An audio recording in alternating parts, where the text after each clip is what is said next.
Hi, hey, hello. It is I, the real main event, the rogue soldier, but more importantly than that, I am the essential John L. Crossfire, and today you are going to be caught in the crossfire, but we will be caught in conversation. So without further ado, let's do this.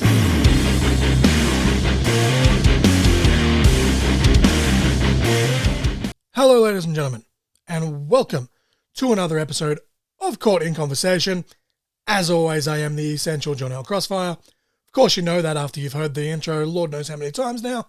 I apologize if the sounds a little bit off, and hopefully it actually sounds better because I've finally worked out how to somewhat use this soundboard that I've been using, thanks to Suplex GM Tim telling me that I actually need to select the soundboard as the source because I'm a dumbass and don't understand this kind of technology. But here we are nonetheless. We are finally out of lockdown in regional New South Wales, but of course we've just had a case here, so I'm not crossing my fingers too much because we're probably going to go back into lockdown. But as always, wear your mask, social distance, and just stay safe wherever possible as much as you can. But we're not going to harp on that. Let's just get straight into this week's episode. Episode 5 of Marvel's What If was the zombies episode, and to be honest, I was kind of let down. Like, I've been looking forward to this episode for a while, and there is the possibility that I did just get myself, too hyped for it. But I felt like it just dragged along to a certain extent. Like, the last 10 minutes of the episode got really intriguing, and especially like the last 5 minutes got really good. But it didn't really, go anywhere beyond that. Like, hopefully if there's a season 2 of the series, they follow up on this episode, because the ending bit was pretty cool, but just as it got good, it kind of ended. So I don't know. Let me know what you guys thought, but this episode felt a little bit flat in my opinion. But episode 6 of What If, and I was under the impression that this was the final episode of the season, as were most, but according to IMDb, there is still meant to be another 3 episodes, so I guess I just have to wait and see until this coming Wednesday and see if there's, another episode up or not, or if that's just a typo. But I'm going to be pretty sad if it is the last one. But anyway, episode 6 of What If was What If Killmonger Saved Tony? So basically this takes all place in Iron Man 1, where Iron Man's on, the battlefield, the minefield, and instead of getting caught in all the, the rubble and the explosions, and then getting held captive in that cave where, that's where he builds, all the tech and he becomes Iron Man. Basically, Killmonger saves him, hence the title, meaning that Tony never actually becomes Iron Man, and Killmonger becomes head of Stark Industries alongside Tony. And obviously, that spells disaster, because that basically gives Killmonger pretty much unlimited access to all of, Stark's technology. And this was another one that I was really looking forward to. And unlike the zombies one, it didn't disappoint, in my opinion. There was a lot of talking in comparison to the action that did take place, but it set the action up quite nicely, and the action that did happen was pretty good. So much death, not going to say who dies, but there was people dying all over the place. It was just insane. Much like the other episodes in this series, I could have easily watched a longer version of it. This one specifically, I would even definitely watch, a live action version in the MCU, especially now that we have, the multiverse. It'd be cool to see that come to life, so to speak. Episode 5 of Heels was absolutely crazy. By far the best episode yet. Twists, turns, shenanigans, drama. All in all, just a shitload of fun. If you haven't watched any of the episodes yet, what are you waiting for? Ding ding, get in that metaphorical ring. And again, we're all under the impression here that this is the final episode of season 1, and the way that it ended would be a perfect transition into the next season. But again, IMDb says that there's 8 episodes in this season. Like, damn it, don't toy with my emotions.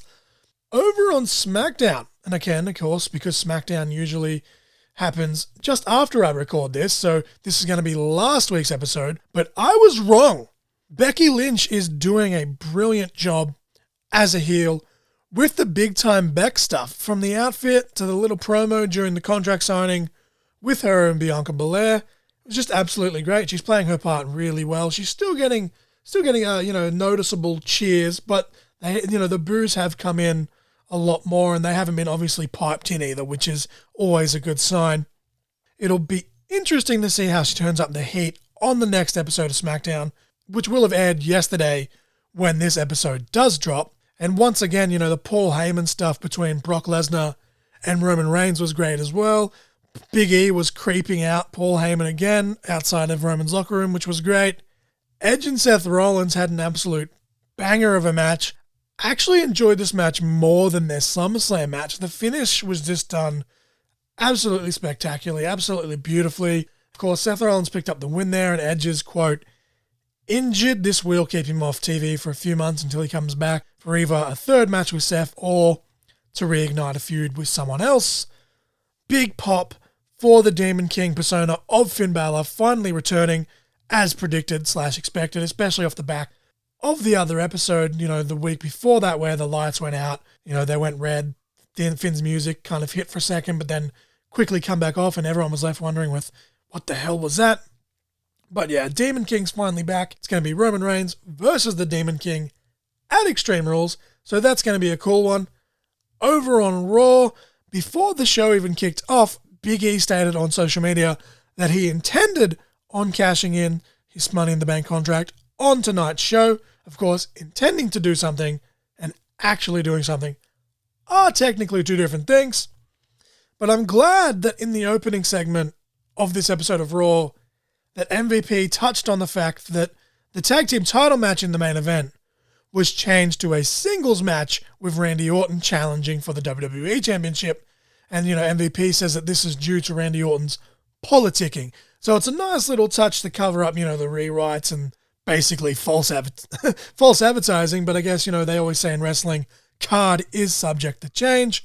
And of course, that change was made to combat the Monday Night Football, which airs at the same time as Raw in the States. Not because of AEW, as internet fans want you to believe, but whatever. I also loved that when MVP said on the mic that Big E was scared of cashing in on Brock Lesnar, we had Bobby Lashley make a good point of saying, I'm not. Still waiting for that Lashley versus Lesnar match, as many fans have been for years.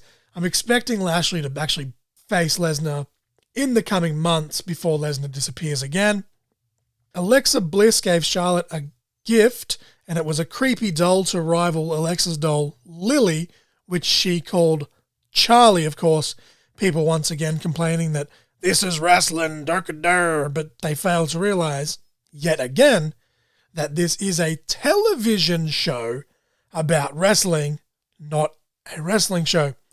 I dig it. It's almost like a voodoo doll type of situation.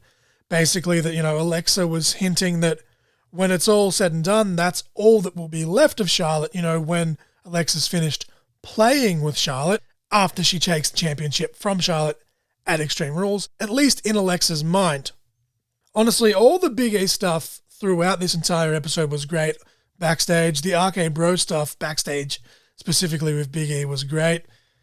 I wouldn't mind one bit if Nikki ASH and Rhea Ripley were to win the WWE Women's Championship. They had a nice little showing out there, even with the botch in the Nikki Tamina match. They have a great, odd couple tag team vibe.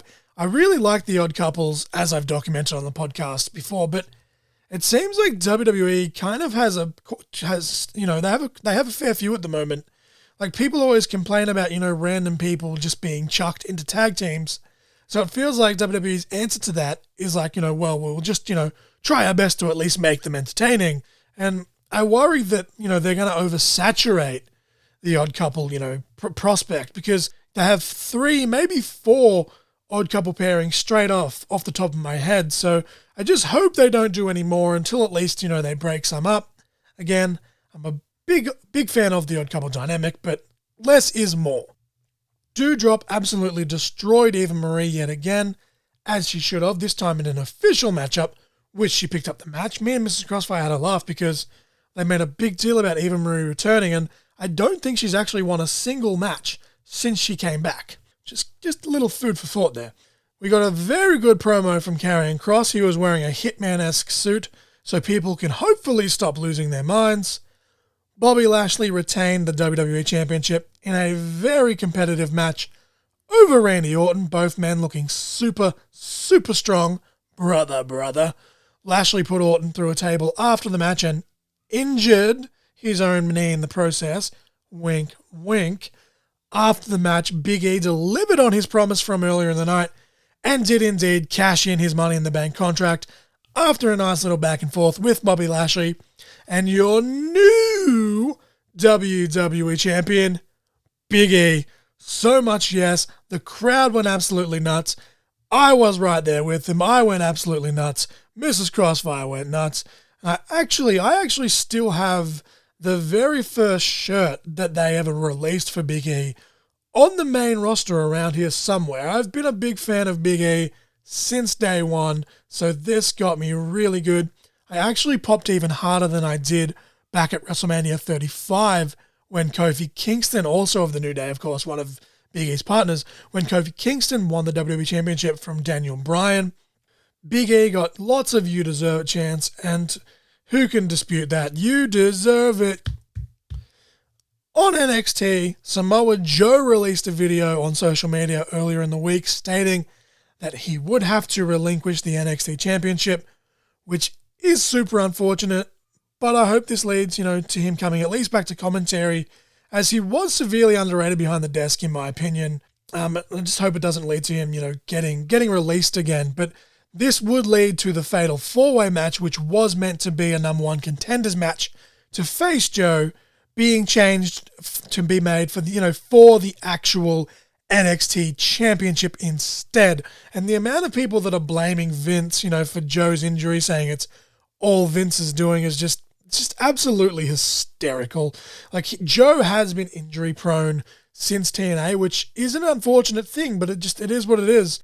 And if, by some miracle it ends up being an actual work, then I'll eat my words. But as of now, I think the internet just needs to settle the fuck down. Like, it's Vince's fault that Joe got injured, or Joe's not actually injured. This is all Vince is doing. He's trying to push him out the door. Like, fucking Jesus, just settle down. This was actually the first week of the new version of NXT. I'm not a big fan of them having, the NXT 2.0 stuff on the actual branding of it, but all the bright colors and the layout of the crowd seating instantly made the production look way better, in my opinion. Even if, people want to say it looks like Nickelodeon or Splatoon or New Day threw up or whatever other thing you want to bitch about. But I like the change. As I said, the colors and the lighting instantly makes it a lot easier to watch. I wasn't a big fan of LA Knight losing in the first match of the night, given that, he was in the main championship match later on in the show. But I do understand them trying to build up the newly named Bron Breakker with 2Ks. The 2Ks are important. Of course, he's the son of Rick Steiner. He was Rex Steiner, and then they changed it before he actually debuted for some reason. I feel like Rex Steiner was a much cooler name. Made more sense later on that Bron got the win, though, here with how the show ended backstage after the Index wedding, which was the main event. Speaking of the Index wedding, Austin Theory returned to NXT in a backstage segment after running away from home just in time to be part of Indy's wedding. Of course, Indy Hartwell and Austin Theory, like adopted siblings, with the Candice LeRae, Johnny Gargano family thing. We got a cameo from Damian Priest here, who just said that he was here for the party. Of course, a callback to the gimmick he had when he was in NXT. Carmelo Hayes cut a pretty decent promo introducing his friend Trick. Trick cut a pretty good promo in his own right. I'm hoping that this is a new tag team because they had really good chemistry just on the mic alone. So if they managed to mesh that well in the ring, I'm going to be completely here for it. We got a little taste of that when they beat down Duke Hudson after Duke come out and disrespected them. I feel like this is going to lead to Carmelo using his guaranteed championship match for a tag title shot, but that remains to be seen. Mandy Rose debuted a new look. She's no longer a blonde. She's now a brunette, and she just looks like your stereotypical B-grade horror movie mean girl, but she did play the part really well. Drake Maverick was accompanied by Grayson Waller for Maverick's match against Ridge Holland. So it seems they will indeed still be keeping these two as a team. So hell yes, Grayson Waller on NXT TV. Been a fan of him for ages, as I documented on here before. Hell to the yes. The Creed brothers of the Diamond Mine are kind of impressive, but I feel like they just need to tone it down just a touch before they accidentally hurt someone. Like, I understand you got to look dominant, but some of those, throws, you could tell they were genuinely just yeeting dudes and hoping for the best. So yeah, hopefully they turn it down because I don't want to see anyone get hurt. The newest member of the Diamond Mine is Ivy Niles, and she has a very impressive physique. It will be interesting to see what she can do in the ring. Congratulations to Tommaso Ciampa on being crowned the new NXT champion. Both Mrs. Crossfire and I were pulling for Pete Dunne here, but we're definitely not opposed to Ciampa getting Goldie back. The Index wedding, obviously, between Indy Hartwell and Dexter Lumis, which I've documented for the last few weeks here. This whole storyline actually has been going on for 8 months. It does not feel that long. But this was honestly everything that I've ever needed in a wrestling wedding. It was great from start to finish, and if you think otherwise, then screw you. I jest, but I found it very entertaining all the way from start to finish. On AEW Dynamite, because I'm recording this a couple of days late, on AEW Dynamite this week, big pop for Adam Cole doing the Shawn Michaels tune up the band before a superkick attempt in his match against Frankie Kazarian. Ultimate troll move there. I had a realization randomly while I was watching this match that I've been watching Kazarian wrestle for half my life. What the fuck? Where did that time go? MJF's promo was so much cheap heat, yet so brutal. Brian Pillman Jr. is instantly a super babyface. I'm loving the CM Punk versus Team Taz stuff. CM Punk versus Ricky Starks is inevitable, and holy hell am I keen for that. That is pay-per-view quality match at its best. Sean Spears has a new entrance, and I'm so here for it. Both myself and my brother-in-law popped very well for it. Very creative. He has new ring gear to boot. His theme song's sick. Spears is just killing it in general, in my opinion. There was great heel work in this match with Darby Allin. It was actually just a great match in general by both men, actually. After the match, FTR, of course, Dax Harwood and Cash Wheeler, of course, teammates with Sean Spears in the Pinnacle, came out and they attacked Sting, of course, Darby's mentor, and they wiped off his face paint in the ultimate sign of disrespect. And again, I'm here for it. Kenny Omega versus Bryan Danielson was made official for this coming week on the 4-hour Grand Slam episode of Dynamite. It's basically a pay-per-view card on free television. So much hype. I love that they touched on Minoru Suzuki being mad about his theme song being cut off last week. Dynamite went off the air with an all-out brawl between Suzuki and Jon Moxley. I dug it. But yeah, just the whole, the internet's going crazy with the Suzuki incident because they cut off Suzuki's theme song too early. And the fact that they actually played on it on Dynamite this week, I loved it. It just shows, you're in tune, with the internet fans. You're in tune with your own product, which is good. On Impact this week, and it's actually this week for a change, because as I said, I'm recording this a couple days late, Petey Williams and TJP had a nice little match. I think most would agree that this could be a pay-per-view match just about anywhere. Like, both these dudes are just so freaking talented. Of course, after the match, both men were attacked by Steve Maclin, getting him over as, basically the psycho that he is. Big pop for Laredo Kid appearing on Impact Television. He did suffer a loss to John Skyler after Skyler tried to pull off his mask, but hopefully Laredo Kid's on Impact more often because he would be a fantastic addition to Impact's X Division. The 10-man tag team main event was pretty standard, but it was fun all the same.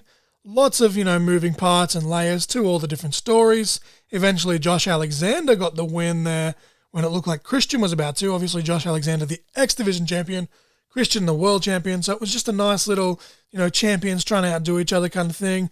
Everyone looking strong. Brother. Very good. Overall, not many highlights per se on this episode of Impact, in my opinion, as it kind of was just filler going into Victory Road, which airs tomorrow while recording this, so the day that it actually goes up, so tomorrow, as I just said, and I'll be covering any and all highlights from that show in the next episode.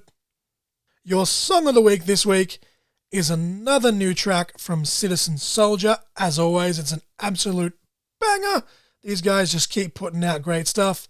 The song is called Bedroom Ceiling, and it got me all fucked up in my feels.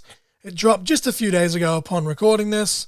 Mine and Mrs. Crossfire's Citizen Soldier merch actually showed up in the mail a couple of days ago too, so hell yes!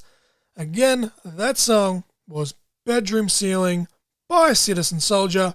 Always remember to fight the good fight, and that it is okay to not be okay.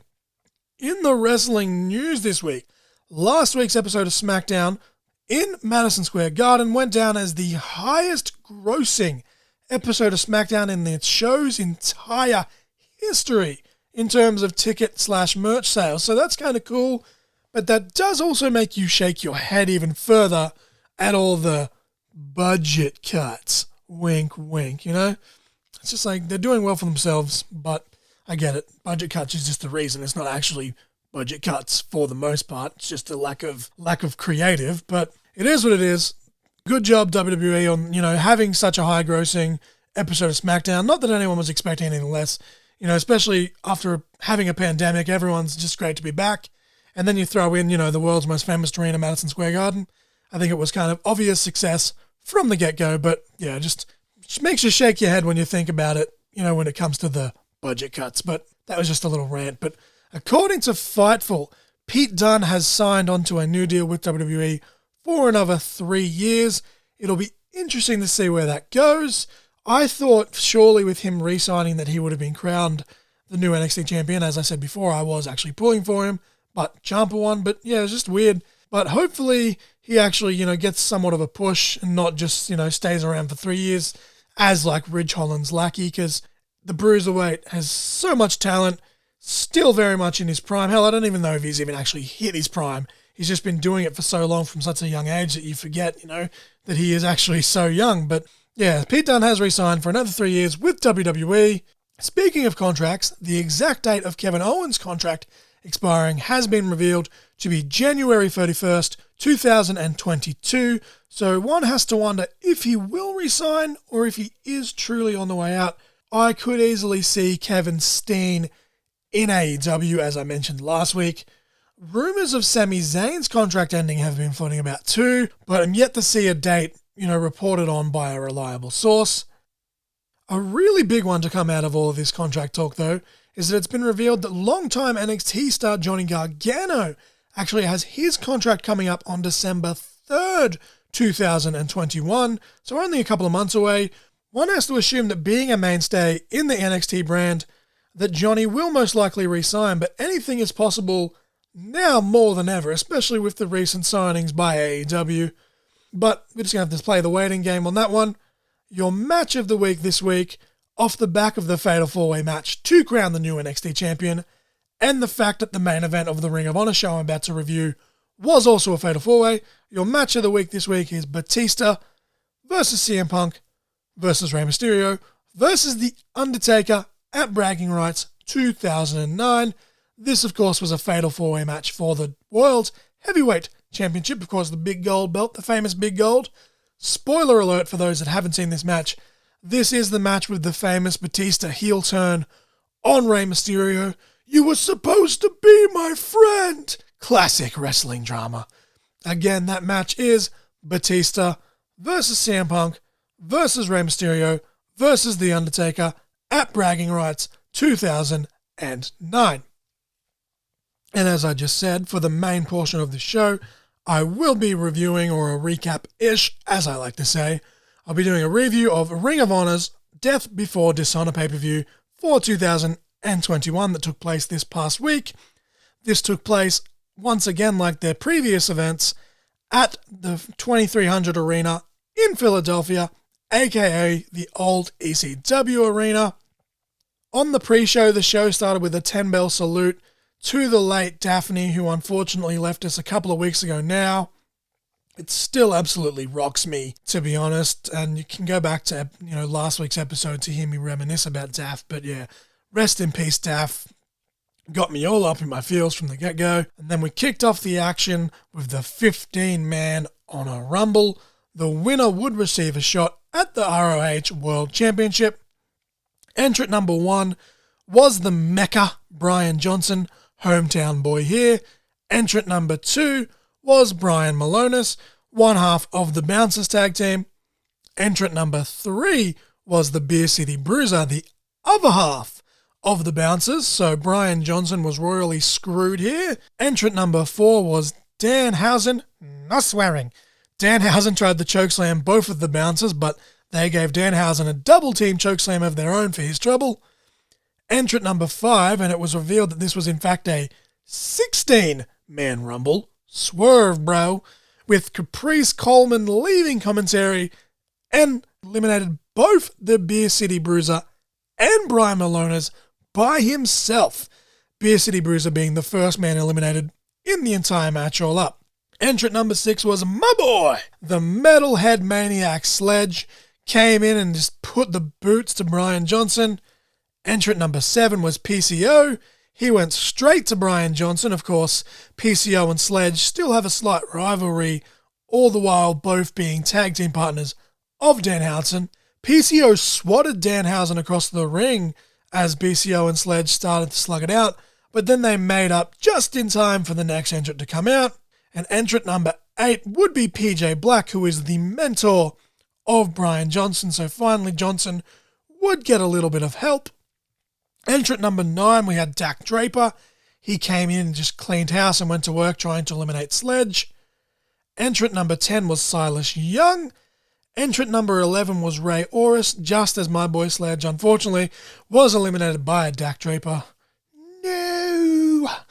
Entrant number 12 was Dante Caballero, a young upstart from Puerto Rico and a product of the Ring of Honor dojo.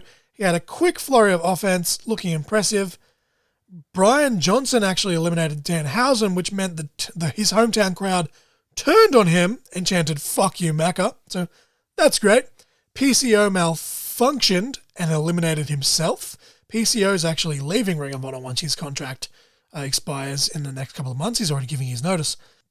Entrant number 13 was Flip Gordon, who as a result of the pile driver he took on the chair at Glory by Honor has had an attitude change, kind of like a split personality thing. He's back in his old persona.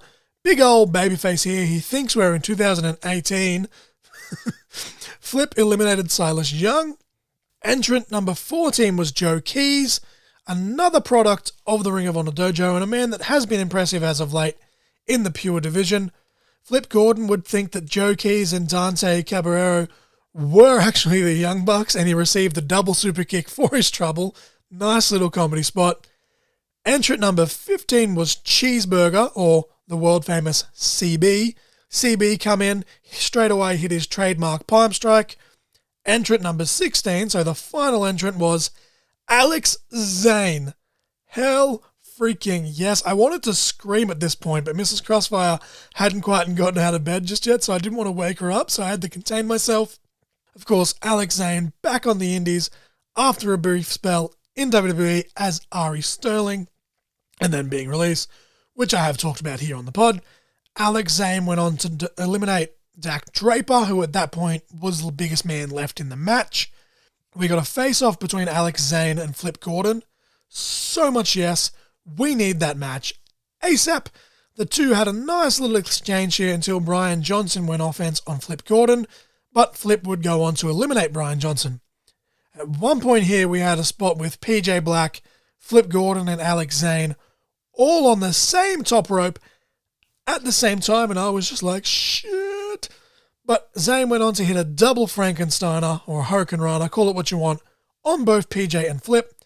That is a triple threat match that I would love to see. Flip Gordon's elimination by Zane was just brutal. Flip went headfirst into the barricade, so I'm assuming this will be kind of like a trigger for him to, go back to his heel persona that he's been portraying the last few months to a year. I still really want him versus Alex Zane regardless. So in a triple threat match, if you throw in PJ Black as well, would just be absolutely lit. The final two were PJ Black and Alex Zane. Again, I'd like to have this just as a singles match as well. Alex Zane would go on to get the win. Big pop here. Zane will get a shot at the Ring of Honor World Championship on a future episode of Ring of Honor TV. On the main show, the opening video package was really cool, was nice and short, but it got the job done. The voice kind of reminded me of the old TNA Cross the Line videos. Match number 1, we had Dalton Castle versus Eli Isom. As always, Dalton Castle's entrance is just enchanting as hell. Fans with the Dalton Castle chants here. Dalton Castle is actually currently ranked number 1 in the Ring of Honor Television Championship rankings. Eli at number 2. So a lot at stake here for Eli. Not only in this, not only was it personal for him with his issues with Castle, but he also had the chance to basically become number 1 contender if he could get the win here. Just as Eli Isom was building some momentum, Dak Draper would come out and cause a distraction. Eli would low blow Dak Draper in a callback to how this all started when Dalton Castle low blowed them both. Dalton Castle would hit the bangarang for the win. Very solid opener all round. The crowd was very into it and vocal all the way, as is almost the case in the 2300 arena. Match number 2, we had Jake Atlas versus Taylor Rust, aka Tyler Rust from WWE NXT. This was the mystery match that they announced at the Glory by Honor event a couple of weeks ago, where they revealed that they were going to have a match between 2 recently released stars. Of course, the actual competitors were revealed a few days before the event took place. Both these men looked to prove themselves big time after being released from NXT a month ago. Again, go check out the episode where I talked about that. I believe that was the Who Could It Be Now episode. Everyone knows that they're both super talented guys, but both men here looking to step it up even further. Rust was targeting various different limbs on Jake Atlas's body, just trying to, dissect Atlas and wear him down, with the main focus being the arm and the wrist. Atlas hit a big super kick on Rust and almost accidentally took out the cameraman in the process. Rust got a very close fall after 8 to feet, which looked a bit awkward. It looked like it was 3, but eventually Rust would go on to get the win via submission. It was kind of a short match, but it was like a welcome back for both men. They will be on Ring of Honor TV in the near future, although I am not sure about Jake Atlas, as during the week he's come out and he said that he's taking a step away for a little bit, so I don't know if his matches have already been recorded for the coming weeks or not, but again, just like always with everything else, we just got to wait and see. Match number 3, we had a 6-man tag team match. We had Lee Moriarty, John Walters, and LSG, yes, versus Violence Unlimited, Tony Deppen, Chris Dickinson, and Homicide. Dickinson and Homicide didn't have the tag titles with them for some reason. Fans were absolutely insane for Tony Deppen here before the match even got started. There was some good displays of technical wrestling by all competitors in the early goings of the match. John Walters applied a double Muta lock to Homicide and Dickinson about midway through the match, which looked really cool. Everyone got their shine at certain points throughout the contest, and eventually Dickinson would get the win for Violence Unlimited after a Death Valley driver to Lee Moriarty. Moriarty, Walters, and LSG would bicker amongst themselves about the loss before the Foundation would come out, and we get a promo by Jay Lethal where he puts over all 3 guys, and then Lethal got very emotional here in his promo, talking about the love of professional wrestling and some of the great wrestlers that have come through the doors through ROH throughout the years, while some of the Ring of Honor locker room came out and applauded on stage. Lethal really put over the Pure division specifically here, and of course the current champion, Jonathan Gresham, who wasn't out because he was backstage getting ready for his match. Of course, Gresham is a part of the Foundation and Lethal's tag team partner. Very good promo here by Jay Lethal. Match number 4, we had a tag team match. It was the OGK, Mike Bennett and Matt Taven, versus the Briscoes, Mark and Jay. The OGK had the ECW style OGF and K shirts. Pretty cool. I want one. This match, as many of the Briscoe matches are, was jump-started, but we quickly had a stalemate where it slowed down. Fans were behind both teams, but the Briscoes had the edge. At one point, Mike Bennett actually did a crotch chop and flipped off a fan. So I don't know if the OGK are turning heel here or if the fan just said something really stupid because I didn't quite catch what he said. But yeah, very even contest. Everyone got their shit in. Eventually, Matt Taven would get the win with a small package or an inside cradle. Call it what you want. On Jay Briscoe. So the OGK got the win via pinfall. Both teams adhered to the code of honor after the match. Of course, that means they shook hands. Match number 5, we had the Ring of Honor Pure Championship. We had Josh Woods, the challenger, versus Jonathan Gresham, the champion. I've been looking forward to this one for quite a while, as both guys have stepped it up quite a lot as of late. Gresham at this point was 4-0 against Woods in singles matches over the years. Fans were split between both guys, but Gresham just had the slight edge. Gresham has bulked up for this match while Woods had leaned out. Of course, Woods had the clear height advantage also, but Gresham also with a massive experience advantage. We had a couple of forced rope breaks from both men, which initially the referee didn't count due to referee discretion since they were forced, but then both men did it again, so the referee decided to deduct a rope break each. Very well done there. That would happen again a few minutes later, but the referee laid down the law, sent both men back into neutral corners. I've said it before, a good referee is so damn important. The second rope breaks respectively came at about the 10-minute mark again, with another round of forced rope breaks. So the referee once again took charge and said, nah, I'm deducting another rope break each. And about 11.5-minute mark, we had a double pin, so Gresham would retain in a draw. So Gresham said, nope, we're restarting this match. At about the 13-minute mark, we had a double submission with both men having submission holds on each other with their legs. Both men used their third and final rope break respectively. Definitely one of the most creative Pure Rules matches I've seen in terms of rope breaks. It was very good. I was on the edge of my seat for this. Lots of quick false finishes. Mrs. Crossfire was up by this point and she was thoroughly enjoying this match too. Some very close calls in this one. At 20 minutes and 1 second, Josh Woods would get the win via pinfall after a wheelbarrow suplex from a tombstone position. Looked nasty. It looked like Gresham hit his head, but he appeared to be okay. I think he was just selling. I still hope that we get a big match between Gresham and LSG down the line though, but I am very happy for Josh Woods. Very well deserved. Congratulations. Gresham would put the title around Woods' waist in a show of respect. Of course, Gresham goes down as the longest reigning Pure Champion to date.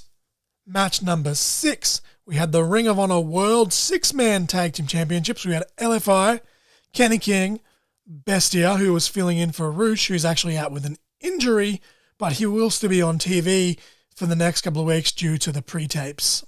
And the Ring of Honor Television Champion, Dragon Lee, versus Shane Taylor Promotions, Shane Taylor and SOS, Moses and Khan, of course, the defending champions.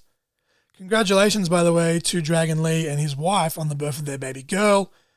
Kenny King and Dragon Lee had the Ring of Honor World Tag Team Championship belts here, and I was super confused, but it turns out that was a spoiler from the following day's episode of Ring of Honor TV due to it being pre-taped, which explained why Homicide and Chris Dickinson didn't have the belts earlier in the night. They really need to sort out their tapings, because that was fucking weird. LFI took out Shane Taylor before the match, so O'Shea Edwards took Shane's place. You get a flip, you get a flip, you get a flip, you get a flip. Lots of high spots in this match, as many of these 6-man matches are, especially this one as it was made Lucha Rules at the request of LFI. There was just bodies flying everywhere throughout the match, but I enjoyed every second of it.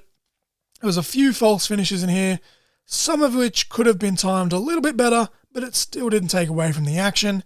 In the end, with the referee distracted from the action just going all over the place, Shane Taylor would come back out to ringside and he just wasted Kenny King with a chair shot, which was a great callback to when Kenny King originally solidified his heel turn and alliance to LFI when Kenny had hit Shane Taylor with a chair a few months to a year ago. So STP would pick up the victory via pinfall after that chair shot. Match number 7, we had the Ring of Honor Women's World Championship. This was to crown the very first Women's World Champion. We had Roxy versus Miranda Alizé. Of course, the finals in the tournament that I've been talking about in the last few episodes of the pod. The winner, as I just said, would be the inaugural champion.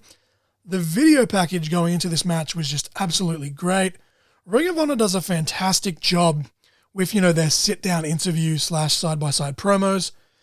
It's a great way not only to hype up the matches, but it gets casual fans invested as well. I remember with the Pure Championship tournament, they had a lot of these, and that's how Mrs. Crossfire eventually became a fan of Ring of Honor, because it gets you familiar with the competitors.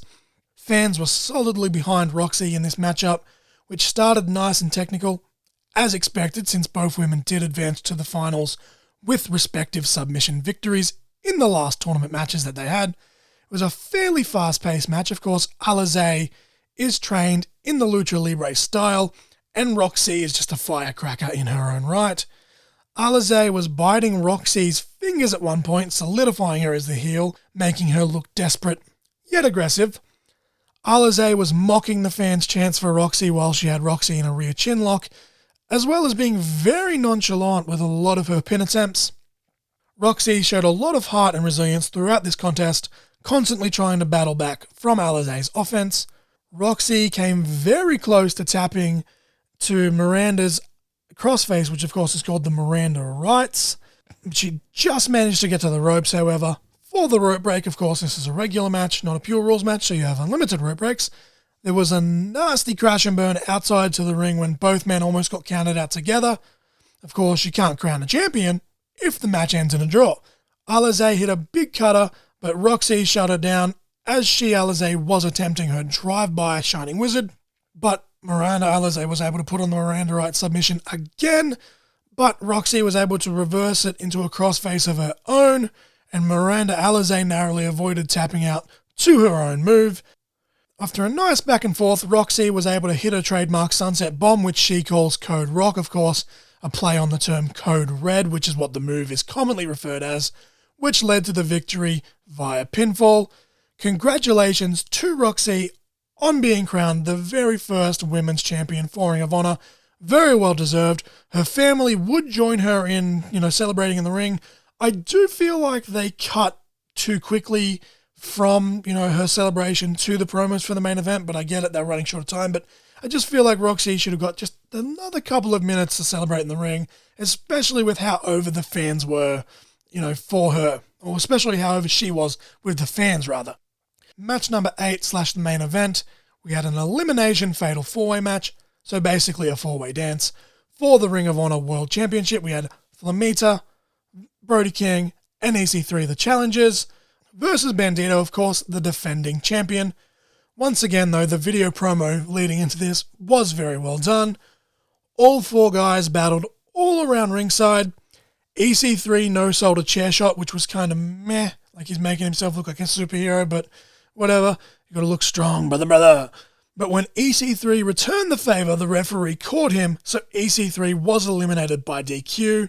It's a pretty shitty way to do it, in my opinion, as for the most part, these matches are almost always no DQ by default, so it made no sense to me to have no countouts, but you can still be DQ'd, but it is what it is. I guess I've got to protect EC3, but I feel like there's other ways you could have done it. Like, you could have just taken all 3 dudes' finishes and still look like a threat because it took 3 guys to beat you. But yeah, Flamita and Bandito went back to their Mexa squad / Mexa Blood days before they started feuding, and they double-teamed Brody King for a few minutes, of course. That's only natural with King being the biggest competitor in the match. They hit a Doomsday Destroyer on Brody King before it broke down before all 3 competitors. Brody King would eliminate Flamita with the all-seeing eye, an off-the-shoulder Michinoku driver, almost a version of like Kenny Omega's One-Winged Angel. The commentators did a great job here getting over the fact that not only was that the first time in years that Brody King had used that move, but it's actually the first time he'd ever used it in Ring of Honor, showing how badly that Brody wanted to be champion. Brody King and Bandito had a great back and forth, with a very close near fall of a crucifix bomb by Bandito. King would kick out of a shooting star press by Bandito at 1, but then Bandito would counter out of a gonzo bomb attempt by Brody King and got the victory with a Mahi Star Cradle. The Foundation would come back out again, this time with Jonathan Gresham with them. Of course, he was selling his injuries from the Pure Rules match. They all shook hands and congratulated him while eyeing down the Ring of Honor World Championship. I would be so here for a Jay Lethal versus Bandito match, or Gresham versus Bandito match, or hell, make it a triple threat. Overall, this was a very good show. Nothing overly fancy, but there was no low points that I can pick up off the top of my head. It was just some good old-fashioned wrestling. Good old-fashioned wrestling. The pure championship match and the women's championship matches were definitely worth checking out if you're curious about the Ring of Honor product. The women's championship match just beat the Pure Rules match for match of the night, just by a fraction, but as always, that's just my opinion. That will bring me to a close for this week's episode. Again, I'm hoping the sound sounds better, not worse. It sounds better in my ears, so hopefully it sounds better in yours. As always, follow me on social media. The link tree will be in the description below, especially the Caught in Conversation Facebook page. And at that same link tree, you will find my Pro Wrestling Tee store, which I have just dropped a Caught in Conversation t-shirt on there. So please go and check that out. Buy a shirt so I can buy tacos. Your song of the week this week was Bedroom Ceiling by Citizen Soldier. Your match of the week is Batista versus CM Punk versus Rey Mysterio versus The Undertaker at Bragging Rights 2009. Peace and love. Stay safe out there. I am the Essential John L. Crossfire, and you were just caught in conversation.